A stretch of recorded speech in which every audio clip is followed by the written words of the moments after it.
Hello बच्चों, कैसे हो आप सब लोग। तो आपका सीबीएसई क्रैक में बहुत स्वागत है। तो आज हम करेंगे geography class 10th chapter 4 agriculture. तो चलिए शुरू करते हैं।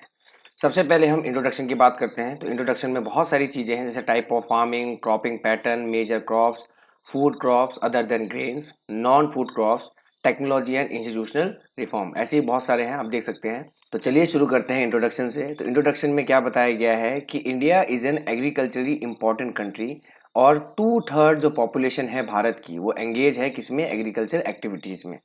आप ग्राफ के जरिए समझ सकते हैं। तो यहाँ ग्राफ में देखिए 2009 और 2010 का ग्राफ है और ये एम्प्लॉयमेंट बाय सेक्टर परसेंटेज दिखा रहा है। तो आप इसमें देख सकते हैं कि एग्रीकल्चर में सबसे ज्यादा परसेंटेज है, कितना 53%। मैन्युफैक्चरिंग में कितना है 11, कंस्ट्रक्शन में 11, ट्रेड में 9, ट्रांसपोर्ट में 4 और बाकी में देखिए 3, 2, 2 और 5। तो सबसे ज्यादा जो एम्प्लॉयमेंट प्रोवाइड करवाता है भारत के लोगों को, वो कौन प्रोवाइड करवाता है, एग्रीकल्चर। कितना परसेंटेज है, 53%। पेपर में भी आप लिख सकते हैं। भारत में एग्रीकल्चर बहुत ही ज़्यादा इंपॉर्टेंट व्यू से देखा जाता है, क्योंकि भारत में एग्रीकल्चर ही एक ऐसा जरिया है जो लोगों को जो सबसे ज़्यादा काम देता है। तो चलिए बढ़ते हैं आगे। अब हम पढ़ेंगे टाइप्स ऑफ फार्मिंग के बारे में। टाइप्स ऑफ फार्मिंग को 3 हिस्सों में बांटा गया है। सबसे पहला हिस्सा है प्रिमिटिव सब्सिस्टेंस फार्मिंग, ठीक है। अब इसमें क्या होता है प्रिमिटिव सब्सिस्टेंस फार्मिंग में, जब हम लोग ऑर्गेनिक चीज़ों का इस्तेमाल करते हैं और पुराने टूल्स का इस्तेमाल करते हैं खेती बाड़ी के लिए, तो उसे बोलते हैं प्रिमिटिव सब्सिस्टेंस फार्मिंग। ये आप देख सकते हैं यहाँ पे क्या है, स्लैश एंड बर्निंग खेती हो रही है। इसके बारे में हम आगे पढ़ेंगे। सेकंड है इंटेंसिव सब्सिस्टेंस फार्मिंग और तीसरा है commercial farming. Intensive subsistence farming हम किसे बोलते हैं, जब हम छोटे से एरिया में बहुत ज़्यादा पैदावार करने के लिए हम लोग बायोकेमिकल का इस्तेमाल करते हैं, ताकि ज़्यादा से ज़्यादा पैदावार हो और हम लोगों तक वो सारी चीज़ें पहुंचा पाएँ जो उनके डेली नीड में इस्तेमाल की जाती हैं, ठीक है। जैसे सब फल हो गया, सब्जियां होगी, बहुत सारी चीज़ें होती हैं। और कमर्शियल फार्मिंग हम किसे बोलते हैं, जब हम बड़े से एरिया में एक ही प्रकार की खेती लगाते हैं और उसको पूरे भारत में या अन्य देशों में हम लोग क्या करते हैं, ट्रांसपोर्ट करते हैं और उससे हम लोग मनी अर्न करते हैं। इसको हम कमर्शियल फार्मिंग कहते हैं। तो सबसे पहले हम पढ़ेंगे प्रिमिटिव सब्सिस्टेंस फार्मिंग के बारे में। तो प्रिमिटिव सब्सिस्टेंस फार्मिंग में क्या दे रखा है कि it's a slash and burn agriculture. It is done with the help of primitive tools like हो, ठीक है ना, डाउ और digging sticks and the family community labour. And the farming depend upon monsoon. किस पे डिपेंड करता है, ये मानसून पे डिपेंड करता है। और natural fertility of the soil पे भी ध्यान दिया जाता है। ये आप डायग्राम में देख सकते हैं। डायग्राम में क्या हो रहा है, एक व्यक्ति जो है वो हल से पूरे खेत की जुताई करेगा बच्चों। और ये प्रिमिटिव तरीका है और ये बहुत पहले से चलता आ रहा है। हम आज भी कुछ कुछ इलाकों में, भारत के कुछ इलाकों में इसी तरीके से खेती करते हैं। और जब हम पुराने तौर तरीकों से खेती करते हैं उसी को हम प्रिमिटिव सब्सिस्टेंस फार्मिंग कहते हैं। ये आप देख सकते हैं, ये है स्लैश एंड बर्निंग एग्रीकल्चर। मैंने कहा था इसके बारे में आगे आएगा, तो चलिए इसके बारे में जानते हैं। तो ये जो स्लैश एंड बर्न एग्रीकल्चर है, ये क्या होता है। स्लैश एंड बर्न एग्रीकल्चर एक ऐसा एग्रीकल्चर है जब हम बड़े से खेत में हम खेती करते हैं। खेती करने पर जब पूरी की पूरी फसल की कटाई हो जाती है तो उसका जितना भी अंश बचता है या फिर रेसिड्यू बचता है, उसको खेतों में रख कर एक जगह इकट्ठा करके उसे जला दिया जाता है और उसकी राख को पूरे खेत में फैला दिया जाता है और उसको उसकी फर्टिलिटी बढ़ने के लिए छोड़ दिया जाता है। इसी को हम स्लैश एंड बर्निंग एग्रीकल्चर कहते हैं। और ये हम अभी से नहीं कर रहे हैं, ये हम तरीका बहुत पहले से करते आ रहे हैं और इसीलिए हम इसको प्रिमिटिव सब्सिस्टेंस फार्मिंग कहते हैं। तो चलिए बढ़ते हैं आगे। नेक्स्ट है इंटेंसिव सब्सिस्टेंस फार्मिंग। इसमें क्या दिया गया है, this type of farming labour intensive farming बोलते हैं इसको। और इसमें हम लोग हाई डोज डालते हैं बायोकेमिकल इनपुट का और irrigation are use for obtaining higher production.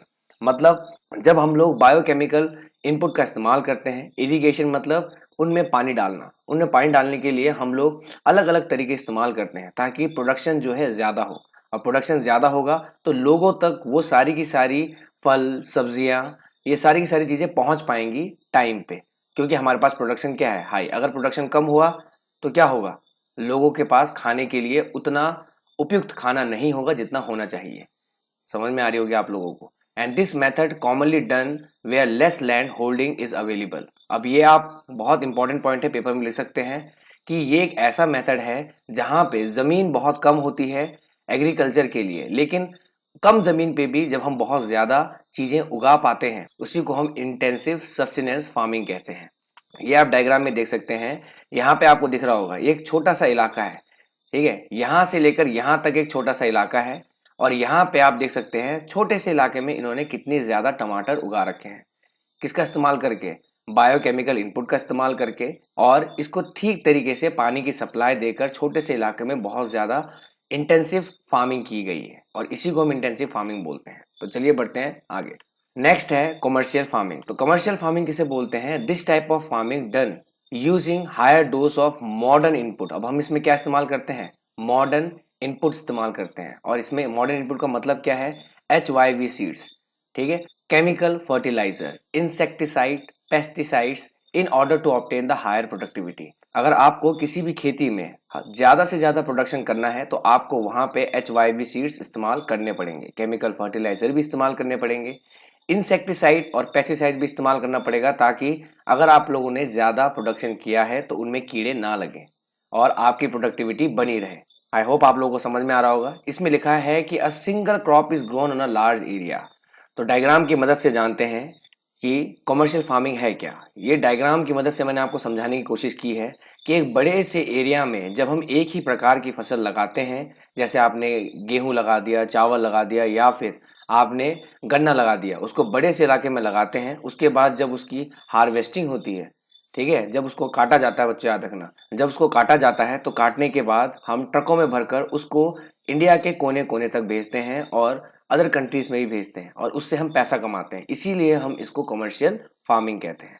अब हम पढ़ेंगे क्रॉपिंग पैटर्न के बारे में। तो सबसे पहले हम जानते हैं कि इंडिया में कितने प्रकार की क्रॉप पैटर्न है। तो इंडिया में 3 प्रकार की क्रॉप पैटर्न है। पहला है रबी क्रॉप्स।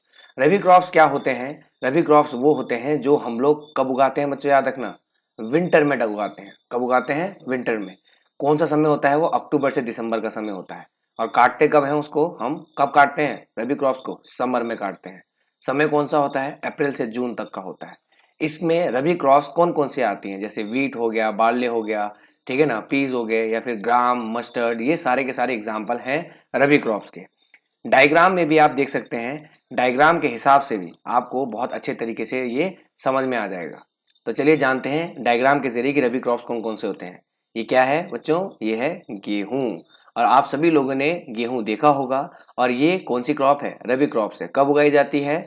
विंटर में उगाई जाती है, अक्टूबर से दिसंबर के बीच में, और काटी कब जाती है? अप्रैल टू, क्या बोला मैंने, जून के समय में। नेक्स्ट है मटर के दाने। अब ये देख रहे हो आप, मटर के दाने हरे हरे अच्छे लग रहे होंगे आपको। ये मटर के जो दाने हैं ये भी कौन सी क्रॉप्स हैं? रबी क्रॉप्स हैं। ये देखिए ये आया। अब आप लोगों ने पंजाबियों का फेमस डायलॉग सुना ही होगा, मक्के दी रोटी और सरसों दा साग। तो ये क्या है बच्चों, याद रखना, सरसों का साग। और ये सरसों का साग अगर कभी भी आया, मस्टर्ड कभी भी आया, तो वो क्या होता है? रबी क्रॉप्स होती हैं, ठीक है। तो चलिए बढ़ते हैं आगे। नेक्स्ट है खरीफ क्रॉप्स। अब खरीफ क्रॉप के बारे में जब हम बात करते हैं तो ये उगाई कब जाती है? ये ऑनसेट मानसून के समय में उगाई जाती है बच्चों, और ये different part of the country and these harvested in, कब काटी जाती है इसको? सितंबर से अक्टूबर के बीच में काटा जाता है। और कौन कौन सी इसकी इंपॉर्टेंट क्रॉप्स हैं? जैसे पैडी हो गया, मेज हो गया, ज्वार हो गया, बाजरा हो गया, ठीक है, अरहर हो गया बच्चों, मूंग हो गया, उड़द हो गया, कॉटन हो गया, जूट हो गया, ग्राउंडनट हो गया और सोयाबीन हो गया। ये सारे के सारे कौन से क्रॉप हैं? खरीफ क्रॉप्स हैं। कब उगाए जाते हैं? ऑनसेट मानसून में उगाए जाते हैं। और काटे कब जाते हैं? सितंबर से अक्टूबर के बीच में काटे जाते हैं। आई होप आप लोगों को समझ में आ रहा होगा। तो चलिए देखते हैं डायग्राम के जरिए कि कौन कौन से खरीफ क्रॉप्स हैं।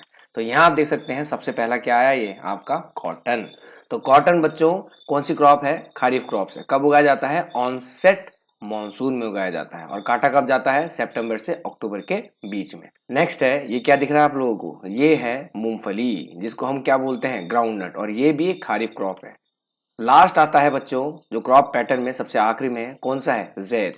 अब ये इन्होंने क्या बोला है कि ये रबी और खरीफ सीजन के बीच में उगाई जाती है जैद क्रॉप, और ये बहुत ही शॉर्ट सीजन के लिए उगाई जाती है। आप नोट्स भी बना सकते हो, बहुत अच्छे नोट्स हैं ये।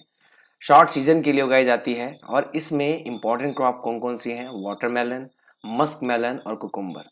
और इसमें वेजिटेबल भी उगाए जाते हैं और फूड क्रॉप भी उगाए जाते हैं, इसीलिए हम इसको क्या बोलते हैं? जैद क्रॉप बोलते हैं। आई होप आप इसको याद रखोगे। ये आप देख सकते हैं, ये क्या है? वाटरमेलन, तरबूज। आप लोगों ने देखा ही होगा, तरबूज खाया भी होगा बहुत लोगों ने तरबूज, और बहुत सारे लोगों का ये सबसे ज्यादा फेवरेट चीज भी होगा। नेक्स्ट है बच्चे याद रखना कुकुम्बर, इसे क्या बोलते हैं? खीरा, ठीक है, आप लोग खाने में जो है क्या करते हो, खीरे को सलाद के रूप में खाते हो। तो अगली बार जब भी खाओगे तो याद रखना ये कौन सी क्रॉप है, जैद क्रॉप है। कब उगाई जाती है, ये रबी और खरीफ क्रॉप के जो बीच का जो टाइम होता है उसमें उगाई जाती है। आई होप दोस्तों आप लोगों को समझ में आया होगा, और इसके भी आगे बहुत सारे इंपॉर्टेंट टॉपिक हैं एग्रीकल्चर के ही। तो आप अगर चैनल में नए हैं तो चैनल को सब्सक्राइब कीजिए और बेल आइकन दबाना ना भूलें बच्चों, ताकि नेक्स्ट वीडियो आप तक सबसे पहले पहुंचे। Thank you.